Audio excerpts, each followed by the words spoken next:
Welcome back to CryptosRUs. I'm George. We're all George. So, what am I talking about today? I'm talking about the next hot crypto, right? I think many of you guys already know which crypto this is. But let's talk about Toncoin. Also, let's talk about a little bit about Solana. And of course, we can't forget Bitcoin. So let's talk about Bitcoin as well. All right, guys, let's do it. Welcome, guys. Hopefully you're having a good evening. We're getting closer and closer to the halving. Nope. What am I talking about? A little tipsy tonight. Getting closer to the 4th of July. Okay. So, I expect this week to be a little bit, a little bit slow, low volume, right? So yeah, that's what we're seeing right now. We're about 62,000. We're a little bit higher this morning, but overall we're holding pretty well. Okay, so what else is there that's coming up? Well, today, let's start in the US. Today, actually, the market was pretty good today overall. And that's because Jerome Powell in the US said inflation is cooling, which is good. Just like in Europe, right?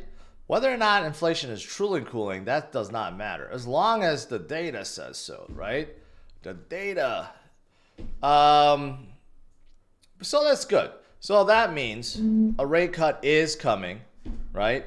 And whenever it comes, it's going to be glorious.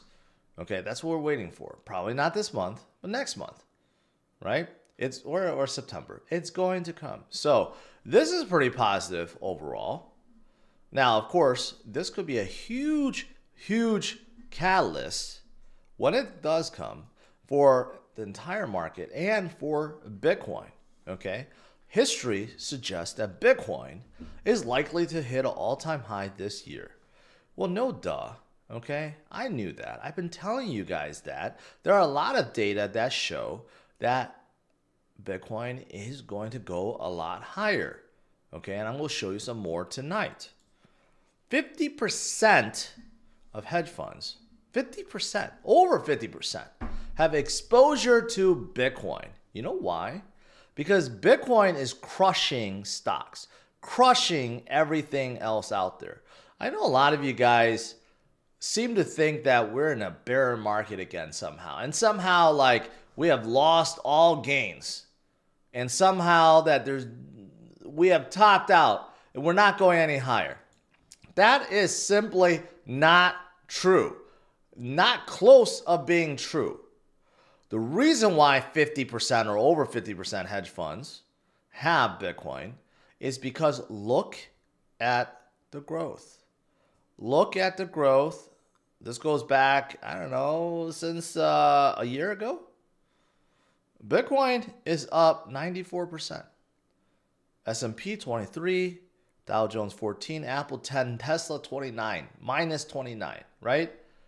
So, despite the fact it looks somewhat bearish, at least according to some, if you zoom out a little bit, you'll realize that Bitcoin has come up a long way and nothing outperforms Bitcoin, which is why the smart money, the big money, are still loading up. ETF inflows are still positive right now, day to day, week to week, month to month.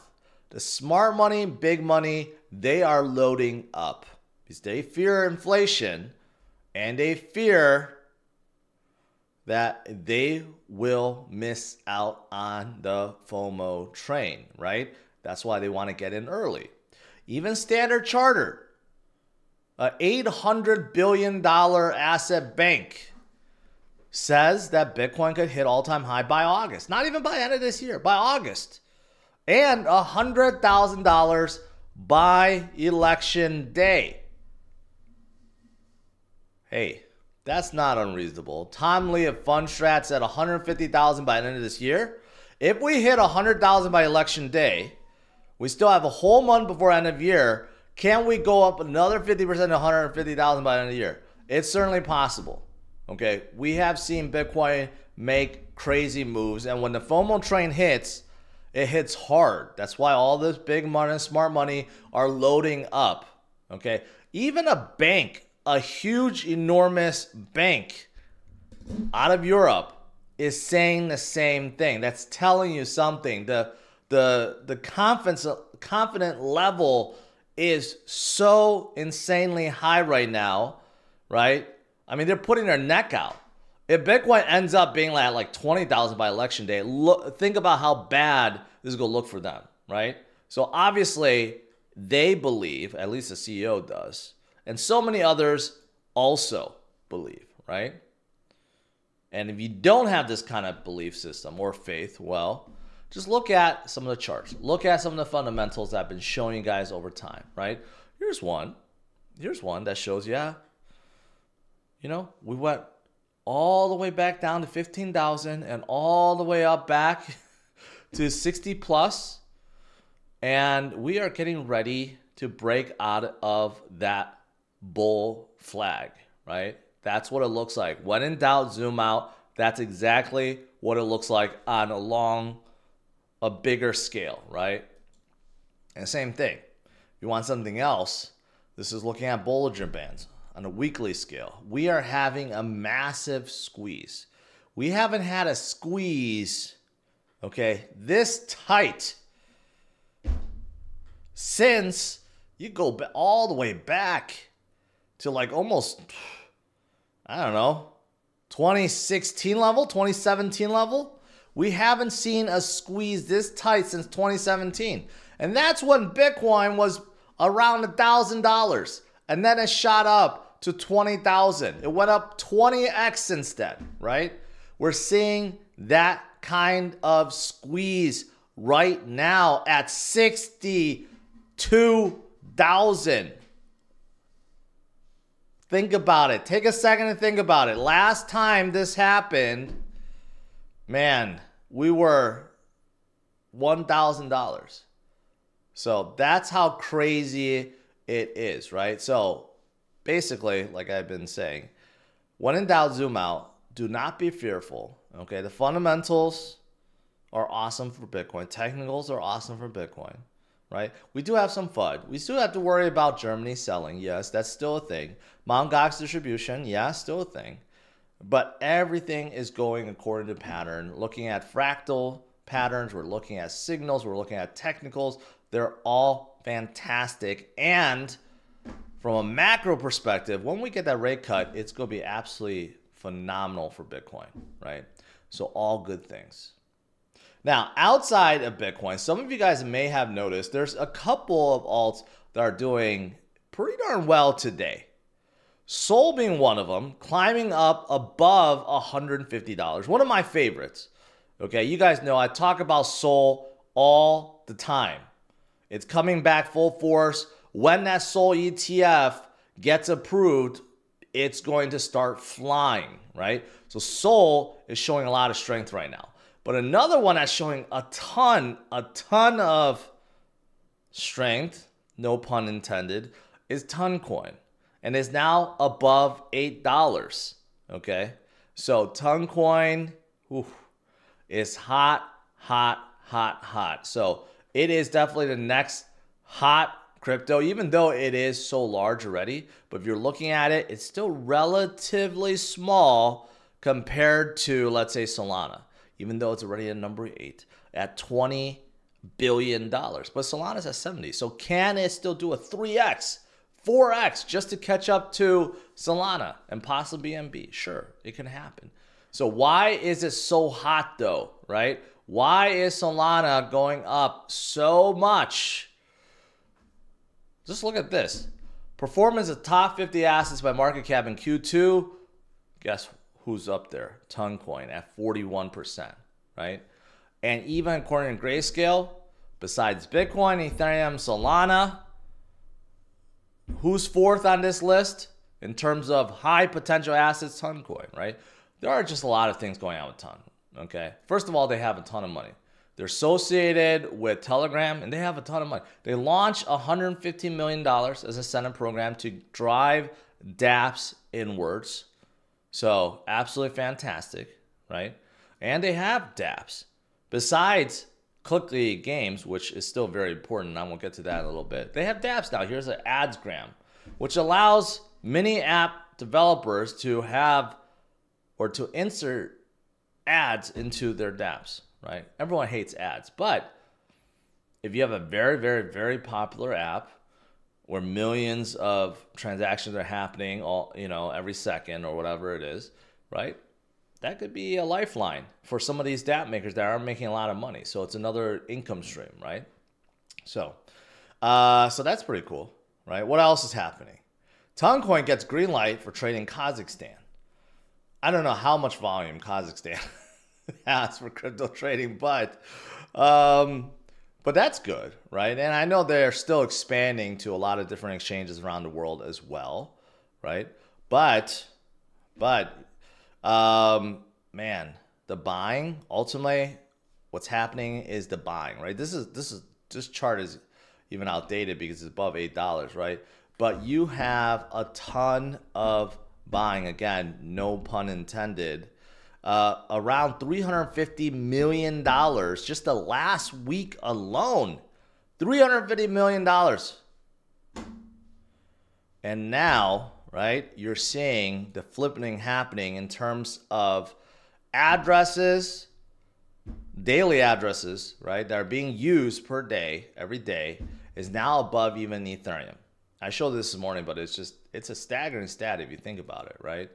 From a chart perspective, it's looking absolutely fantastic, right? And those Clickly games, I don't know, Clickly, I just made that up. But you have a lot of games like Notcoin where you're earning not by clicking. I still have not played, but man, it's very addictive. And there's very many others that are addicted to it. That's why, one of the big reasons why Telegram or Toncoin is so hot. Notcoin just burned $210 million. And then you have another one called Hamster Combat that will be airdropping soon. Same kind of game, right? It's getting a whole lot of people addicted to it. And I just found out they have a meme too. Resistance Dog, right? Solana is really driven by memes. Toncoin is really driven by the clicky games. But they do have a meme that's already $100 million. Zooming out a little bit, they actually pretty good, just going sideways. I mean, they peaked out a little bit, but they're just going sideways. So actually holding pretty well too. Well, there you go. All the reasons why Toncoin is doing so well. They got a lot of very viral games, right? They have a big bank. They're integrated with Telegram, who has hundreds of millions of users, right? And they even have memes. So I do think they're going to do pretty well going forward. All right, let's do some Q&A.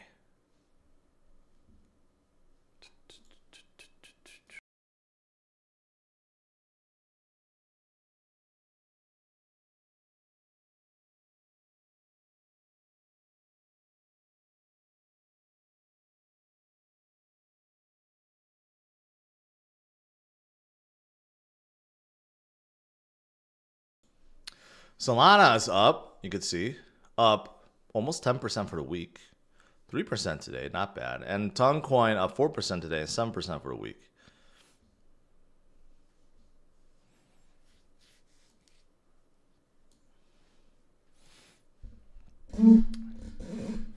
Slow day. Slow day. CW is asking about TCAT on Deck Screener. Toncat. Looks like it's on Ton. 12%. I mean, 12 million. That's looking pretty good. Holders a little bit low, but the chart looks good. Liquidity is decent for this market cap. But I don't know. I can't see the number of holders or anything, and whether or not that liquidity is locked. Let's see if this will show it.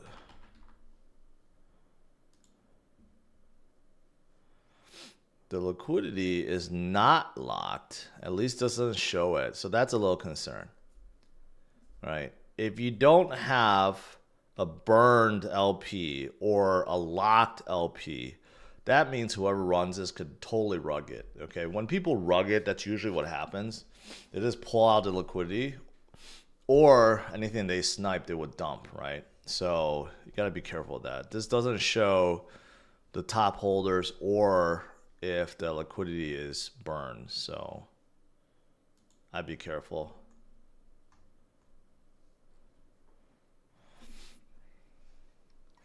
Best wallet to store Solana, I gotta say Phantom. Phantom is fantastic. I really love the Phantom wallet. It's just so good. And then also, you know, Trust Wallet too. Trust Wallet works as well.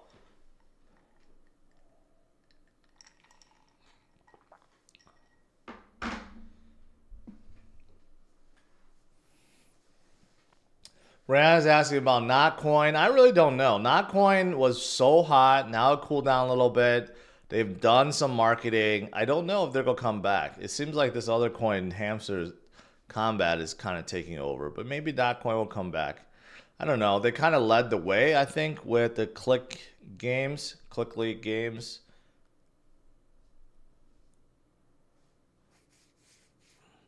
Prague the God is asking, what are your opinions on XRP? I do not like it, and I don't hold any. And I think it's probably not going to do well after they IPO and after they come out their stable coin.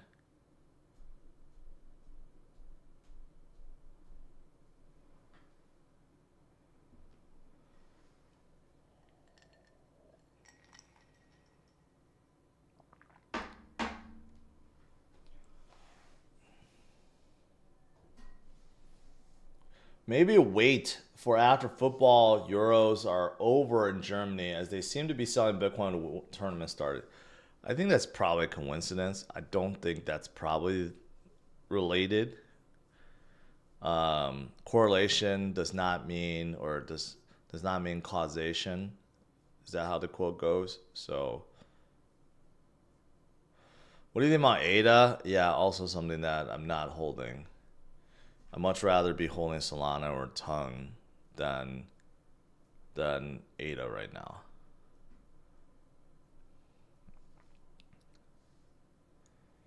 What am I doing the Whistling Diesel Cybertruck episode? You have to ask Whistling Diesel, not me. I do not own the Cybertruck, and if I did, I don't plan on ruining it like he does.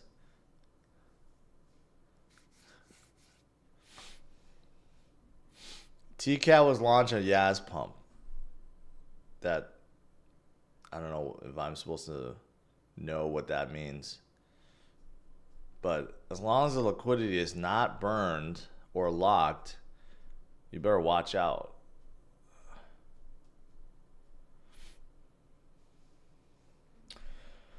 I'm just drinking water tonight, all right? This is not Crown Royal. This is not vodka, not tequila. This is just plain old water.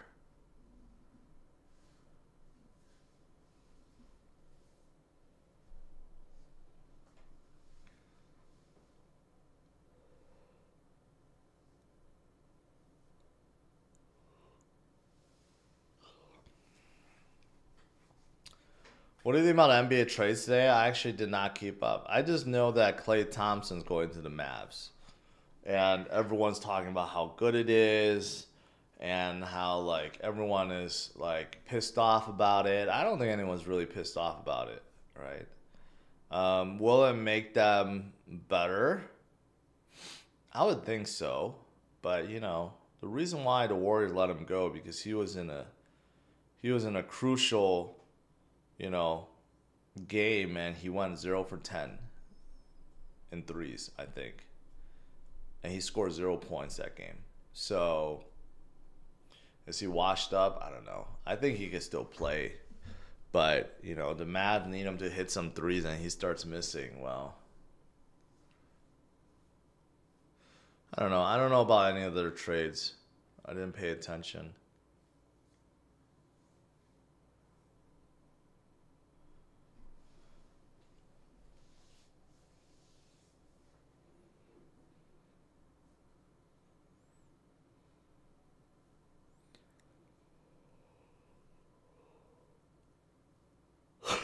A little vodka in the water will fix it right. I had, was it vodka tonic the other day? Or vodka and soda water or something? It was pretty gross. I don't know why people like drinking that.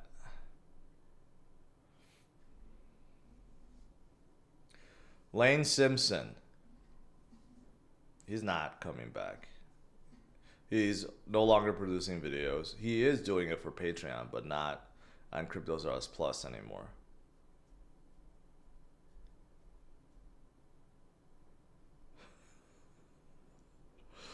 LeBron James or Brittany Griner for GOAT. Can I get your opinion on Polkadot, please? Well, this morning I covered how they spent like $50 million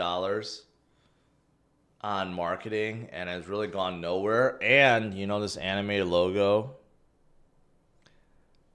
That one right there? You see how it like turned into fire? That they paid $50,000 for that. So yeah, I don't know if that was funds well spent. Overall, I just don't hear much about Polkadot, to be honest.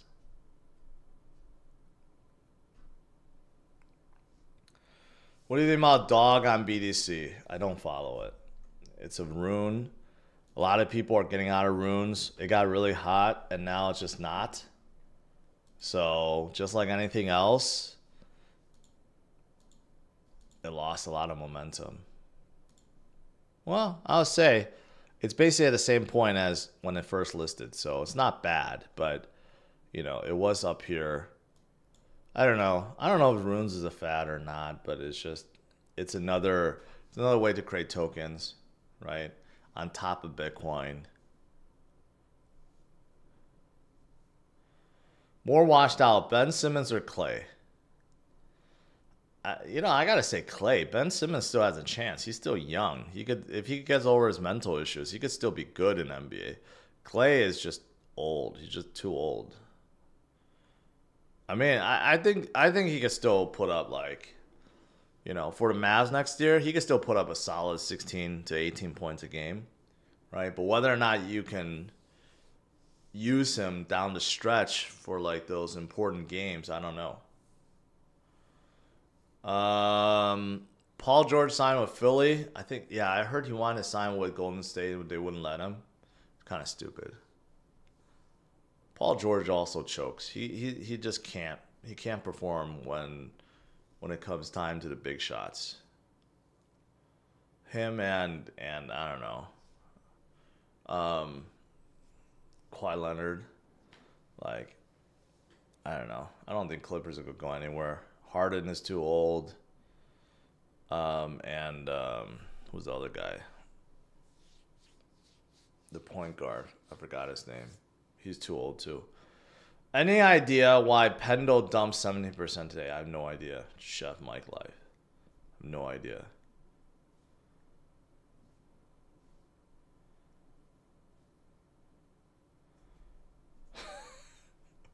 Who's hotter? I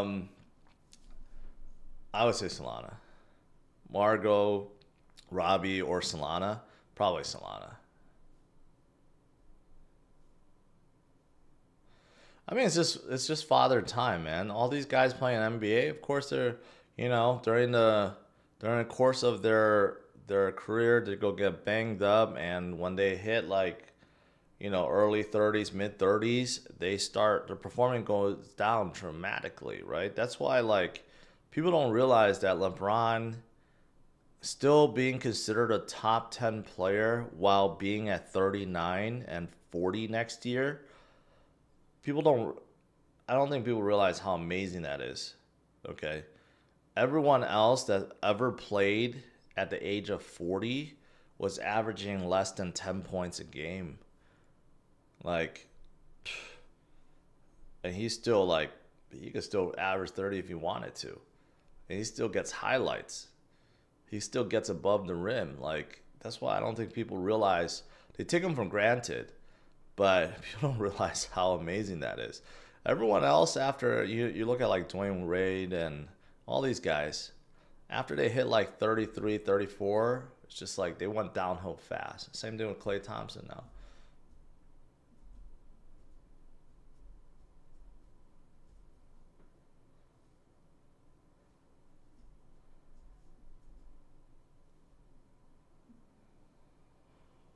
Hayden, are you enjoying lack of cicadas now? Yes. They were flying everywhere. So annoying. They all seem to have magically disappeared. All of them. They're gone.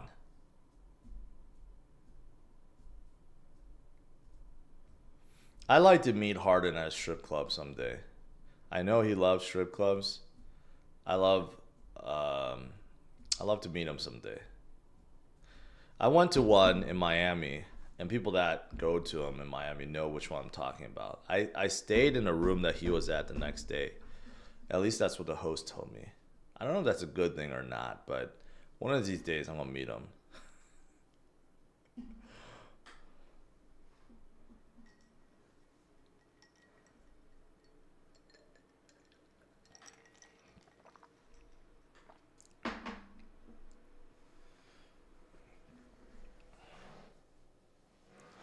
Jordan averaged 25 points as a 40-year-old playing with the Wizards. No, he didn't. He averaged 25 when he was 39, and he like dropped below. He was like 18 points as a 40-year-old. But yeah, it's more than 10 for sure. But those years on the Wizards, garbage. Garbage years. His shutter never came back on the Wizards.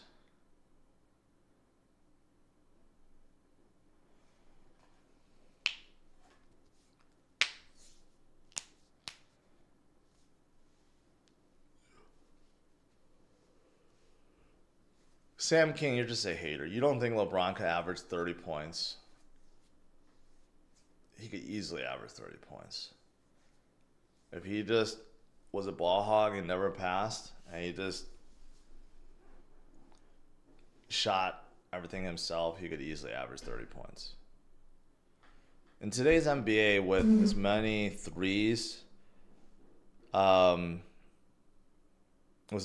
threes that are being jacked up right now, I mean, it's easy to do it.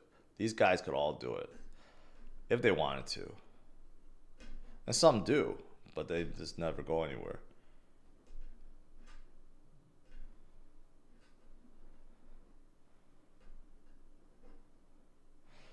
Cock and Myro, what do you think? I still support Cock. I think they could come back. I love their community, and their founders are great. Myro, I don't hear so much about, so I can't really say. In my area, the strip joint advertises gluten-free strippers. What does that mean? What does that even mean?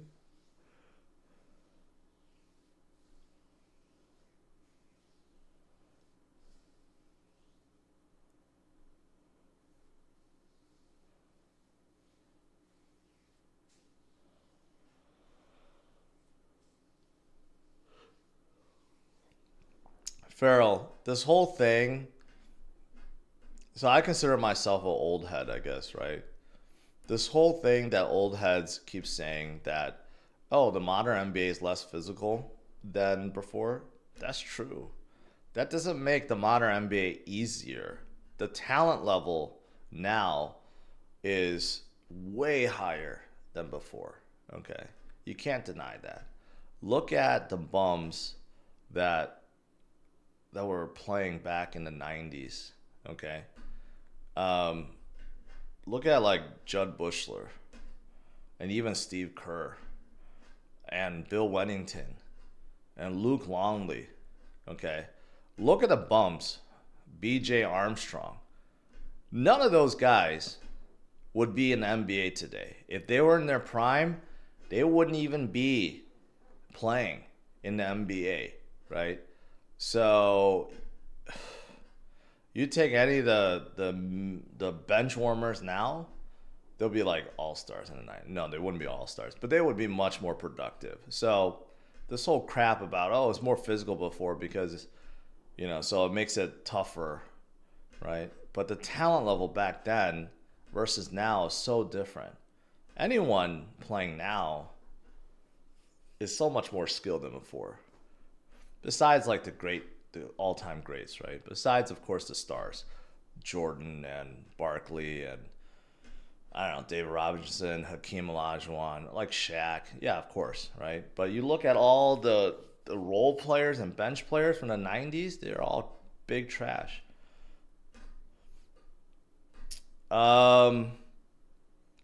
Will Fetch AI bounce back? Thoughts on its price?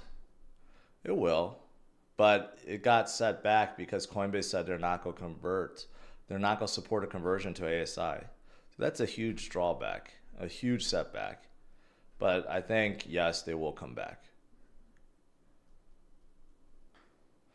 Luke Longley was underrated massively. He was just a big 7'2" dude back in the day, right? They needed him to guard some of the other centers back in the day, and there were a lot more centers back then, so they needed a big body.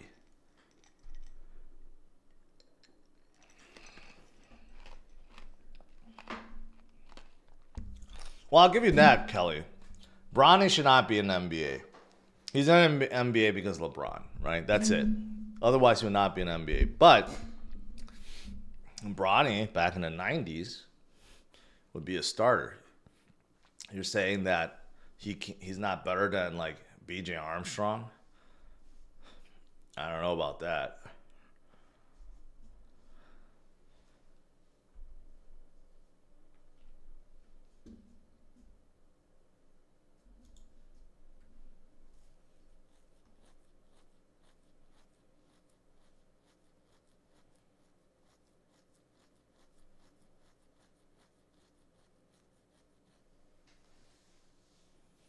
I would love to see a modern day Dennis Rodman. You gotta give it. Dennis Rodman, the best rebounder all time, the best, like, you could consider one of the best defenders, tough as hell, gets in people's heads. Modern NBA could not handle Dennis Rodman. If Dennis Rodman was playing today, he would make all the power forwards and centers like cry.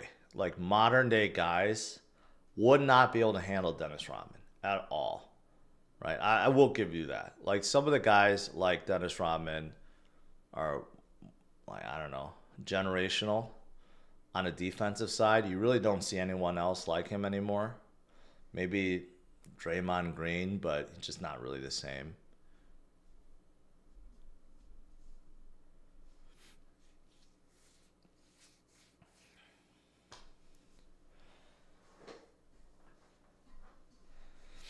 The 92 and 96 Dream Team would destroy today's best. Yeah. Yeah, I'll give you that. The original Dream Team will probably do it, except Larry Bird was old and couldn't play. Magic Johnson couldn't play. The others could, and they probably win because their centers were so good. But, you know, modern day guys, they're not bad either. Like the old Dream Team, they couldn't defend the threes like today. Guys like Steph and Lillard would be jacking up half court threes and they wouldn't know what to do about them. But on the reverse side, they couldn't stop guys like Jordan either, or Drexler, or any of those guys.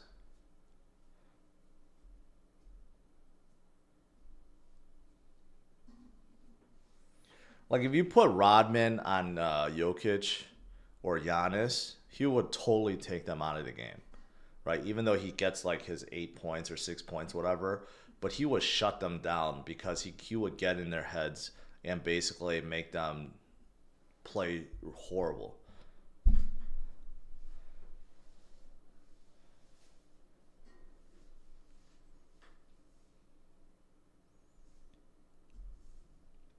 All these people looking up Jordan's final year. Okay, get over it, okay? It doesn't matter if he averaged 20 points. He sucked on the Wizards. Wizards sucked. Jordan needs to get over the fact that he was 6'4", 6'6" in the finals, but somehow people discount all the years he never made it to the finals as if they didn't count. Like, he only played 6 years in the league. No, he played more than that. What about all the years he didn't make it to the finals? Somehow that's okay. People don't talk about that. They only talk about he was 6'6" in the finals. And then they like to discount how LeBron's been in a final, 10 times? And somehow, that's worse.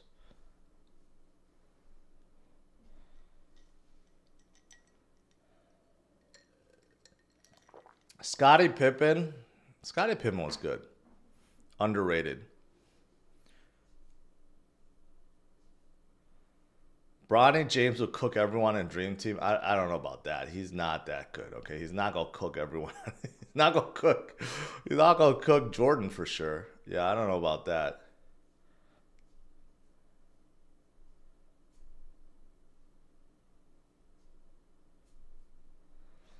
Florida Gators signed an 8-footer. Is it that high school guy that's like 7'9"? I don't know how people could grow to 8 feet tall now. It's kind of ridiculous. You know, like imagine being 8 feet tall and walking around.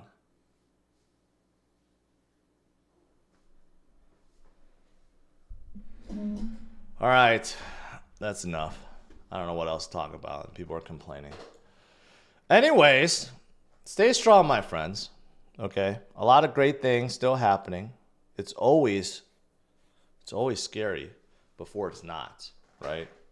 So we'll see what happens tomorrow. I mean, it's going to be a light volume day, guys. Tomorrow's July 3rd, a day before a major holiday. So I don't even know how many people will be tuning in or even looking at crypto. But I'll be here for you guys. 8:30 a.m. Central Standard Time. All right? Have a good night. Take care. Bye-bye.